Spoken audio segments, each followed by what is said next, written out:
les prometimos en la edición anterior, nuevamente recibimos a Pedro Martino. Hoy, para que nos brinde su testimonio como ex paciente oncológico y cuál fue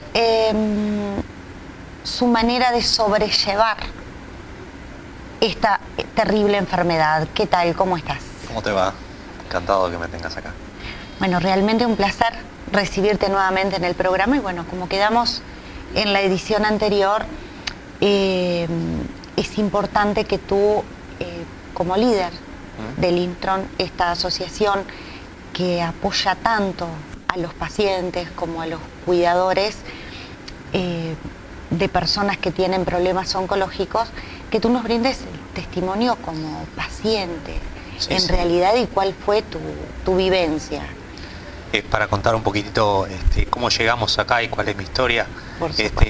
Antes que nada, uno nunca deja de ser paciente oncológico. Una vez que uno es diagnosticado con cáncer, uno va a continuar siendo paciente oncológico el resto de su vida, por más que uno ya esté en remisión. Pero los controles continúan por el resto de nuestra vida y es bien importante continuar haciéndolo por más que nos sentamos bien y por más que hayan pasado 10 o 15 años desde que terminamos la quimioterapia o la radioterapia o el tratamiento que sea, continuar con los controles y seguir yendo al oncólogo a chequear que esté todo bien. No, por supuesto, y el factor psicológico, ¿no? Ese temor a que vuelva a aparecer. A que regrese, va diluyendo pero nunca del todo. Te voy a poner un poquito en contexto de cada uno nos va llegando la enfermedad cuando nos diagnosticamos con cáncer. Siempre es en situaciones bien particulares para cada uno. Para dar un poquito de contexto, yo era una persona que ya me encontraba bastante enferma en el momento del diagnóstico. Con 25 años mis riñones dejan de funcionar y tengo que empezar un tratamiento de hemodiálisis para poder continuar viviendo. Mientras tanto, el día a día esperando el trasplante, a ver cuándo llegaba el trasplante y dependiendo de una máquina 3 veces por semana para poder limpiar mi sangre y para poder continuar viviendo. En el medio de esta espera, yo muy enojado con mi vida porque tenía 25 años, estaba recién casado y estaba estudiando y yo me había rodeado de gente de 60, 70, 80 años y yo ahí en lo que consideraba la flor de mi vida, 25 años, dependiendo de una máquina que limpiara mi sangre para vivir. Y a los 2 años de estar en diálisis y contando los segundos para que en algún momento me llamaran y me dijeran tu trasplante está, es que me diagnostican con cáncer de testículo. Y 2 cosas pasan por mi cabeza en ese momento. La primera es, bueno, tal vez me vaya a morir, porque es el primer clic que nos hace en la cabeza cuando uno recibe el, bueno, ¿cuánto me queda? Y me voy a morir. Es lo que uno quiere saber, pero en realidad es lo que necesita saber para producir ese efecto de negación. Sí, todos reaccionamos de maneras distintas y dependiendo del momento y la situación y de nuestra propia personalidad. Pero es un común denominador que en la Fundación siempre vemos el miedo a la muerte, y a pesar de que es una enfermedad cada vez menos mortal, está de la mano al pensamiento de que bueno, el cáncer es igual a muerte. Claro, es que es una palabra que impacta, o sea, directamente lo relacionamos. Cáncer y muerte van de la mano por más avances de la medicina que hayan hoy en día. Inmediatamente. Y la segunda cosa que me pasó por la cabeza es, bueno, al tacho se me fue mi trasplante. En el caso de que yo pudiera sobreponerme, cuando uno es diagnosticado con cáncer, uno entra como en una lista de espera de 5 años y hasta que no pasan esos 5 años uno no puede recibir un órgano. Entonces, el diagnóstico significaba 2 cosas para mí. La posibilidad de morir, en primera instancia, y aún zafando, digamos, era la certeza absoluta de que yo iba a quedar enchufado a esa máquina durante por lo menos 5 años más. Y el cáncer vino en cierta manera a salvarme, porque yo estaba muy, muy enojado, porque tenía 25 años y porque no podía ser y porque a mí. Y entonces el cáncer vino a enseñarme de que, bueno, solo la diálisis no era algo tan terrible. No era algo tan terrible, sin duda. Y transitamos la enfermedad muy acompañados de nuestra familia, pero a la vez muy solos, porque yo tengo muchísimos problemas de salud, pero vengo de una familia muy sana, la familia de mi esposa también, son todas personas muy sanas, no había gente que hubiera tenido cáncer. No habían referentes. No, y lo pasamos dentro del acompañamiento que nos dio nuestra familia, que nos dio todo lo que más podían, claro. Pero nunca pudieron darnos la experiencia de que alguien que pasó por eso. Claro, y las conclusiones que uno puede llegar a sacar o rescatar algo parecido, porque uno cuando nos pasa algo en la vida siempre tratamos de hablar y de estar con alguien que le haya pasado algo similar para intercambiar y poder en cierta forma crecer. En este caso ustedes no lo tenían. No, nosotros no, nos sentimos muy solos en el tránsito de esta enfermedad. ¿Y cómo llegaste a Livestron y cómo esta institución que hoy en día es una realidad? Porque digo, tú eres uno de los líderes con otros que hay acá, pero en realidad fuiste el impulsor. La impulsora fue mi esposa y yo acompaño lo más que puedo. Uh-huh. Llegamos a la fundación, mi suegro mira mucho deporte y estaba mirando una entrevista a un tenista, se llama Lucas Arnold, un tenista argentino que había tenido cáncer de testículo y él había conocido a la fundación.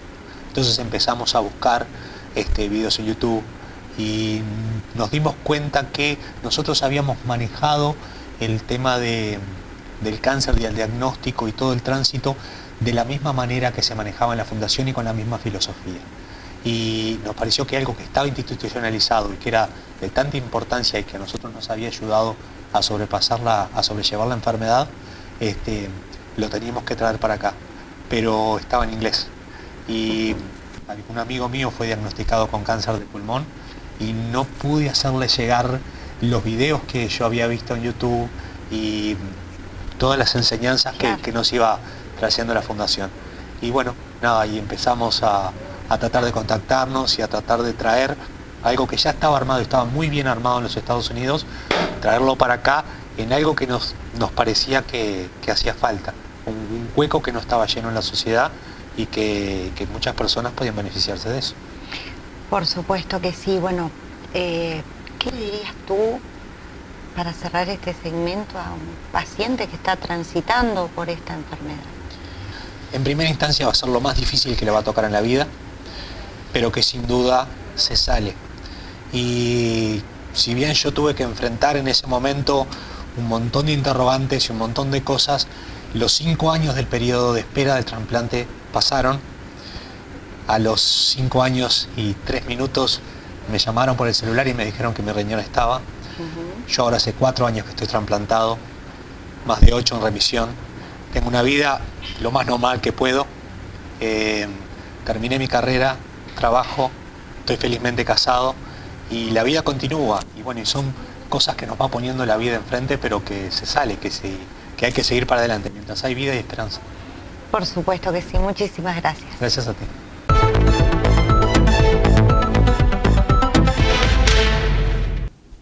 Y continuamos con nuestra última entrega de noticias por el día de hoy. Un programa de salud visual atenderá a 30.000 escolares en 300 centros educativos a partir del mes de abril. Este plan apunta a detectar problemas oftalmológicos en escolares de nivel inicial. Se ejecutará en centros del programa Aprender y en escuelas rurales. En una primera etapa, el plan estará dirigido a los niños de 5 años del programa Atención Prioritaria en entornos con dificultades estructurales relativas, Aprender, e involucrará a unos 300 centros educativos. El objetivo también es incluir a las escuelas rurales de todo el país. El programa alcanzará a unos 30.000 alumnos, de los cuales unos 6.500 podrían tener algún tipo de problema visual, según estimaciones de ACE.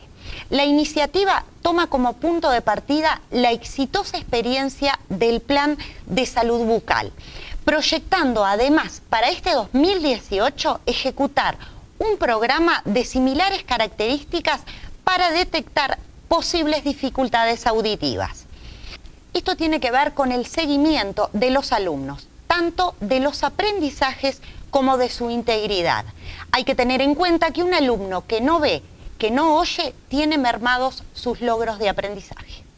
Así es, Ana, y para el funcionamiento de este programa oftalmológico se definió la conformación de una comisión administrativa dirigida por el prosecretario de la Presidencia e integrada por docentes y administrativos que reportarán al Ministerio de Salud Pública y ACE. A esto se sumará una comisión ejecutora con la participación de profesionales grado 5 de la Cátedra de Oftalmología de la Facultad de Medicina de la Universidad de la República. También en cada departamento van a trabajar oftalmólogos y posiblemente licenciados en optometría.